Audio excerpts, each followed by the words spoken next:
কিন্তু আল্লাহ তাবারাক ওয়া তাআলা কি বলছেন? ওয়া'আদাল্লাহুল্লাযীনা আমানু মিনকুম ওয়া আমিলুস সলিহাতি লা ইস্তাখলিফান্নাহুম ফিল আরদি কামাস্তাখলাফাল্লাযীনা মিন ক্বাবলিকুম। আরেকবার বলছি, এটা সূরা নূরের 55 নম্বর আয়াত। আপনারা একবার আমার সঙ্গে জবাব দেবেন, প্রশ্ন করব, উত্তর দেবেন। ওয়া'আদাল্লাহুল্লাযীনা আমানু মিনকুম ওয়া আমিলুস সলিহাতি লা ইস্তাখলিফান্নাহুম ফিল আরদি কামাস্তাখলাফাল্লাযীনা মিন ক্বাবলিকুম। নবীজি গুরুত্বপূর্ণ কথা 3 বার বলতেন, এর জন্য 3 বার বলছে ওয়া'আদাল্লাহুল্লাযীনা আমানু মিনকুম ওয়া আমিলুস সলিহাতি লা ইস্তাখলিফান্নাহুম ফিল আরদি কামাস্তাখলাফাল্লাযীনা মিন ক্বাবলিকুম। আল্লাহ বলছেন, হে বিশ্ব মুসলমান, ওরে আহলে কোরআন, ওরে আহলুল হাদিস, ও বিশ্ব কোরআনের ছায়াতলে তোরা যারা রয়েছিস, সূরা নূরের 55 নম্বর আয়াতটা খুলে দেখ। আমি রব তোদের সঙ্গে ওয়াদা করছি, কারো পায়ে হাত দিতে হবে না, কাউকে তেল দিতে হবে না, মোদিকে দিতে হবে না, অমিত শাহকে দিতে হবে না, আদিত্যনাথ যোগীকে দিতে হবে না, যত ভারতবর্ষের নেতা আছে এদের পায়ে তেল দিস না, এদের পেছনে তোরা ঘুরিস না, শুধু একজনকে রাজি কর। আমি আল্লাহ ওয়াদা করছি, হে ইমানদারেরা, তোরা যখন আমার ছায়াতে এসে 100% ঢুকে যাবি, আমাকে রাজি করে নিবি, তাহলে তোদেরকে ব্যালট লাগবে না, সারা বিশ্বের হুকুমত তোদের হাতে আমি আল্লাহ তুলে দিব, তোরাই শাসন করবে, তোরা শাসিত হবি না। আল্লাহ বলছেন, খালি আল্লাহকে রাজি করেন, বাস, আর কাউকে নয়। ভারতবর্ষ কাদের হাতে আছে? বিজেপির হাতে। চলে আসবে মুসলিমের হাতে। আল্লাহ রাজি হয়ে গেলে একজনকে রাজি করেন, ধরতে হবে না, আল্লাহ রাজি হয়ে যাবে। সকালবেলায় দেখবেন মুসলিমের হাতে দেশটা। কি করে দেখবেন? তাহলে কি ভোট হলো না? দরকার নাই ব্যালটের, রাতেই মুদিকে ইমানের দিয়ে দেবে আল্লাহ। সকালে দেখবেন মুদি নিজে কালেমা পড়ছে। পারবে আল্লাহ এটা করতে? ঠিক করে বলেন তো, খুব সত্য কথা বলেন। অন্য জাতিদের কথা আমি ছেড়ে দিলাম, তাদের কাছে হালাল হারামের খবর পৌঁছায়নি, ছেড়ে দিলাম। পার্টিকুলার মুসলিমের কথা বলছি। মুসলিম যতগুলো পঞ্চায়েত প্রধান আছে সব আমানতদার আছে। আরে কথা বলে না, লুটেরা। তাহলে এদের হাতে একদিনের জন্য মনে করেন সারা ভারতবর্ষের সমস্ত নেতাগুলোকে তাদের পদ থেকে রিজাইন দিয়ে 100তে 100 মুসলিম বসিয়ে দেওয়া হলো, ঘোষ বাড়বে না কমবে? বাড়বে। এদের মতো হারামখোর আর কেউ নাই। হাজি, এই যে মসজিদে ইমাম ভাতা চলছে, ইমাম ভাতা নিয়ে আমি ফতোয়া দিচ্ছি না, আমার ফতোয়া দেওয়ার জ্ঞান নাই।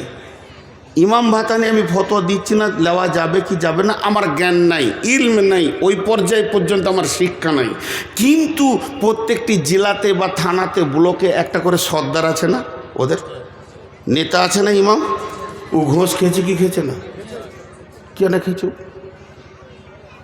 ওর পেছনে যে মসজিদের লোকগুলো নামাজ পড়ছে হবে, অন্য মুফতিকে জিজ্ঞেস করে নেবেন, পাক্কা ঘোষখোর বেঈমান।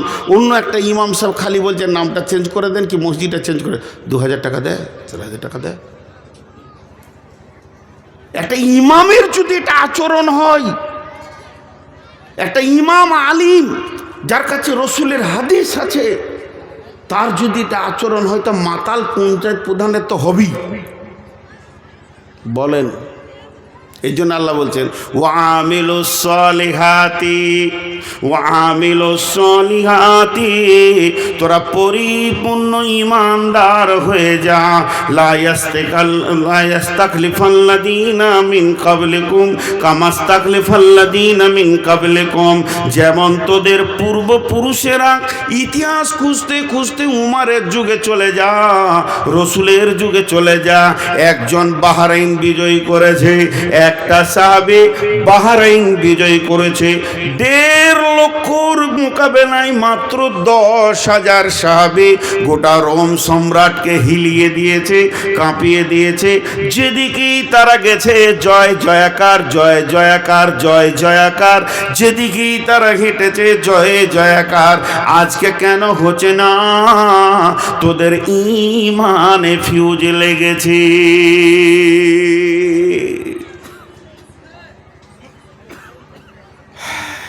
তোদের হাতে কেন আজকে দিচ্ছেন আল্লাহ? তোদের হাতে কেন রাজ্য দিচ্ছেন আল্লাহ? তোদের চরিত্র শেষ। আল্লাহ বেঈমানকে তো দেবে না। উমারের জামানায় ওই কতক্ষণ চালাবে তুমি আর আমাকে তাকিয়ে থাকতে হবে? মোবাইলটা খুলে ঘর যাও, এখনো বসানো।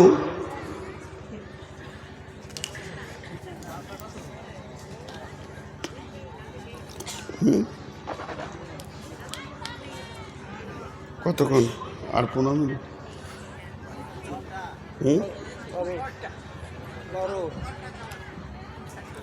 বলছে 12 ঘন্টা। কারণ বাবার ক্ষমতা আছে 12 ঘন্টা বসে। আমার বড় ভাই বলছে 12 ঘন্টা। জি দেখেন, এখানে একটা মজার কথা আপনাদেরকে বলি। উমারের জামানার একটা ঘটনা শুনেন। সম্ভাব্য ঠিকানাটা আমি সিরিয়া বলছি। একটা মাস্তান ছিল ডন। ডন কি হলো? সুইচ অফ হয়ে গেছে? হ্যাঁ, কথা বলে না। সুইচ অফ হয়েছে তো লাগাও। তো একটা ডন ছিল, খুব ধ্যান দিয়ে শুনেন। ডন ওই এলাকারও ডন, বেঈমান। বেঈমান, ইমানদার লয়। সেরকম চেহারা, সেরকম মোচ, আর সেরকম তাকালে মানুষ ভয় খেয়ে যেত। তো হযরতে উমার 2 জন সাহাবীকে পাঠালেন যে ওর কাছে ইমানের দাওয়াত দাও।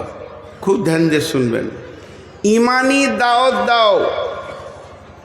গেল 3 মাস, 2 মাস লেগেছিল হেঁটে যেতে। কত দূরে ওর বাড়ি? মদিনা থেকে যাচ্ছেন সাহাবীরা। একটা লোককে ইমানের দাওয়াত দিতে। সেখানে গিয়ে যখন পৌঁছালো, ওকে তখন বলছে আমিরুল মুমিনিন হযরতে উমর ফারুক রাদিয়াল্লাহু তাআলা আনহুর নেতৃত্বে আমরা এসেছি আপনার কাছে দাওয়াত দিতে। আখির নবী মুহাম্মদ রাসূলুল্লাহ সাল্লাল্লাহু আলাইহি সাল্লামের উপরে আপনি ঈমান আনেন এবং পৌতলিকতা ছেড়ে দিয়ে বাপদাদার যে দেবদেবীর পুজো আছে ছেড়ে দিয়ে এক আল্লাহকে মানেন। ডনকে বলছে। তো ওই ডন যত পৃথিবীতে ছিল সাহাবীদের মতো কেউ ছিল না। তা কোনো ভয় নাই, দাওয়াত দিচ্ছে। তো ও তখন কি বলছে জানেন? ঈমান আনবো, 2টো শর্ত। যদি মেনে নাও তো এখনই কালেমা পড়ে নেব। বলে শর্ত 2টো কি? বলছে 1 নম্বর হচ্ছে উমার যত বড় রাজ্যটা চালাচ্ছে, যে বিশাল, কেউ বলে 12 লক্ষ 18 লক্ষ বর্গমাইল ধরে রাজত্ব চালাচ্ছে, এইটা অর্ধেক আমাকে দিতে হবে।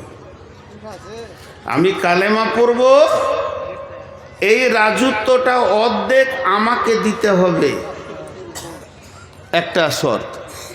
আর দ্বিতীয় শর্ত হচ্ছে উমারের বেটির সাথে আমার বিয়ে দিতে হবে। উমারের বেটি যেটা আছে ওর সাথে আমার বিয়ে দিতে হবে। তা এরা কি বলল জানেন? আচ্ছা আমার নসিব খারাপ না ভালো? এতগুলো লোক হ্যাঁ নাও বলে না। রাগ করছেন নাকি আমার উপরে? তো এদিকে আমার ধ্যানে যেটা প্রশ্ন দিচ্ছি উত্তর দেন। আমার নসিব ভালো না খারাপ? নসিব আর কে জানবে। আমি বাইরে বসলি চাওয়ালা ঢুকে ওকে ধরে নিয়ে আসেন, ও 4 কেতলি সহ। কমিটির লোক যদি ওকে ধরে না নিয়ে আসেন তাহলে আমার বায়না এখান থেকেই স্টপ থাকবে। আমি 1 চু লাগাবো না। ওর চা আর কেতলি নিয়ে আসেন আগে, ওর চা কেতলি নিয়ে আসেন। ওই পাশে কে বসে আছেন ভাই, ওর কেতলি আর চাটা নিয়ে আসেন এখানে, আর ওকে ধরে নিয়ে আসেন। ওই তুই এইদিকে আয়, ওই চাওয়ালা, ওই এদিকে আয় তুই।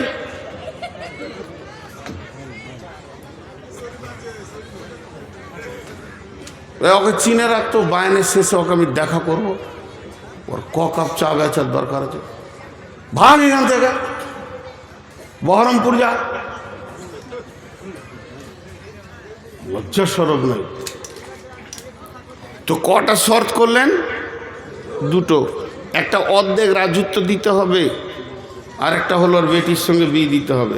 এই দুজন এবার কি বলছে দেখেন, বলছে ভাই তুমি যদি কালেমাটা পড়ে লাও, আশহাদু আল্লাহ ইলাহা ইল্লাল্লাহ ওয়া আশহাদু আন্না মুহাম্মাদান আবদুহু ওয়া রাসূলুহু, এটা যদি পড়ে লাও তো অর্ধেক রাজত্বটা উমারকে বলে ব্যবস্থা করে দিব। কারণ একটা বিশ্বাস, যে লোকটা কালেমা পড়বে তো সঙ্গে সঙ্গে চেঞ্জ হয়ে যাবে, ও হারাম খাবে না, ঘোষ খাবে না, বেইমানি করবে না, সব অটল হয়ে যাবে। তো ওকে রাজ্য দিতে কি অসুবিধা আছে? এইটা দায়িত্ব নিলাম। তো বিয়ের ব্যাপারটা তো ধরেন চয়েসের ব্যাপার আছে, তা ওইটা কি হবে কি জানি, এটা কি হবে কি জানি। তো তুমি থাকো, উমারকে জিজ্ঞেস করে আসি। একজনকে কালেমা পড়াবে তো কত মেহনত। দুইজন বেরিয়ে গেল, উমারের কাছে আবার চলে আসছে। উমার বলছে খবর কি, যার জন্যে পাঠিয়েছিলাম খবর কি? দুজন বলছেন আমিরুল মুমিনিন খলিফাতুল মুসলিমিন, যে ডনের কাছে আমাদেরকে আপনি পাঠিয়েছিলেন সে এই মর্মে ঈমান আনবে, দুইখানা শর্ত করেছে, সেই শর্তের ওপরে সে ঈমান আনবে। এক নম্বরে বলেছে অর্ধেক রাজত্ব তাকে ছেড়ে দিতে হবে, সে শাসন করবে। আর দুই নম্বর শর্ত হলো আমিরুল মুমিনিন আপনার মেয়েকে সে বিয়ে করবে। উমার বলছে তুমি কি বললে, তোমরা কিছু বলেছ? বলে বলেছে। কি বলেছ? অর্ধেক রাজত্বটা কোনো রকম বুঝিয়ে পারিয়ে, অসুবিধা হবে না, তবে বিয়েটা চয়েসের ব্যাপার আছে। হযরত উমর বলছে আমার দিলের কথা শোনো। অর্ধেক কেন, যখনই কোনো মানুষ পাক্কা ইমানদারি প্ল্যাটফর্মে এসে যাবে তাকে সমস্ত রাজত্বটা আমি উমার ছেড়ে দেবো, কোনো ডিস্টার্ব নাই। সে তো চালাবে আল্লাহ এবং রসুলের তরিকায়। এক নম্বর গেল। বিয়ে শাদির ব্যাপারে কেন শুনলাম, মেয়ে তো আমার, তবে আমি বলছি একটা কালেমা পড়া ইমানদারকে মেয়ে দিতে উমারের এক সেকেন্ড আটকাবে না, সঙ্গে সঙ্গে বিয়ে পড়িয়ে দেব। যাও তোমরা তাকে কালেমা পড়তে বলো। তাহলে ইমানদারের প্রতি ভরসা কত? তাহলে বলেন একটা ইমানদারের প্রতি ভরসা কত? আর যে রায় ইমামের শুধু একটুকু লিডারই পেয়েছে, এতেই যদি ঘোষ খায়, ওই ইমামগুলোকে যদি একবার মোটামুটি মুখ্যমন্ত্রী বা এমএলএ এমপি করে দেওয়া হয়, কি করবে বলেন তো? কি করবে বলেন? চরিত্র কোথা চলে গেছে সহি হাদিস এবং কোরআনের তার পেটে থাকার পরও। এবার এরা দুজন আবার হাঁটতে লাগলো। যে গ্রামে ডনের বাড়ি ওরা সেই পর্যন্ত পৌঁছে গেল। এবার গ্রাম ঢুকবে, গ্রামের কাছাকাছি হয়তো বা 100-200 গজ রাস্তা বাকি আছে। তখন দেখছে গ্রাম থেকে একটা জানাজা আসছে, খাটে লাশ আছে, দল বেঁধে লোক দাফন করার জন্যে বেরিয়ে আসছে। এরা দুজন জিজ্ঞেস করছে কে মরেছে, কার জানাজা হবে, ইহুদি না নাসারা না মুসলমান, কাকে দাফন করা হবে। এদেরকে বলা হচ্ছে তোমরা যে ডনের কাছে এসেছিলে ওই হতভাগাই মরে গেছে।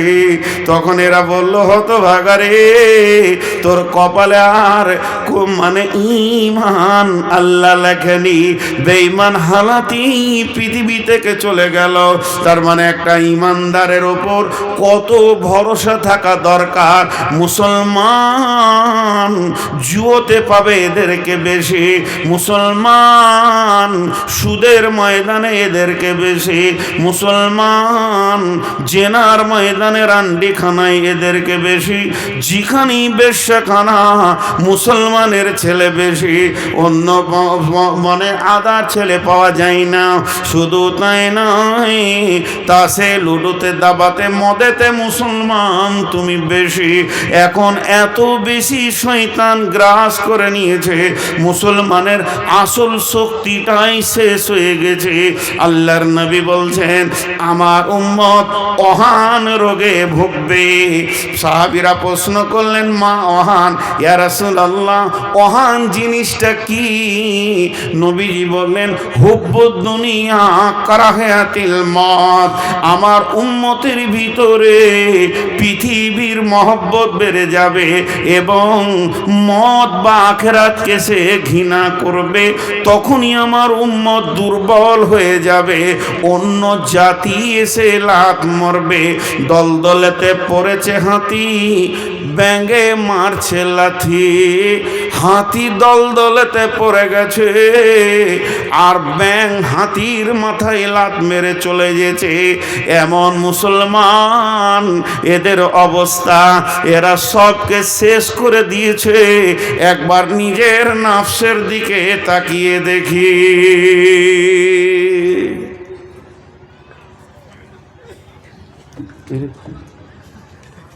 কি ঘটবে শেষখানে স্টেজে, আমি তাই চিন্তা করছি। একজনা পড়ে গেছে, একজনা কি খবর আনছে বারবার জিবরাইলের মতন। হ্যাঁ হ্যাঁ, তাই তো মনে হয়। কাজও নাই, সময়ও নাই, অবসরও নাই। খালি মনে হচ্ছে আমার বিরুদ্ধে প্ল্যান চলছে, তাহলে আমাকে বাইন করতে ভালো লাগবে। কারো যদি এটা মনে ঢুকে যায় যে আমার বিরুদ্ধে প্ল্যান চলছে, তার ভালো লাগবে বাইন করতে? আপনাদের বিরক্ত লাগছে নাকি?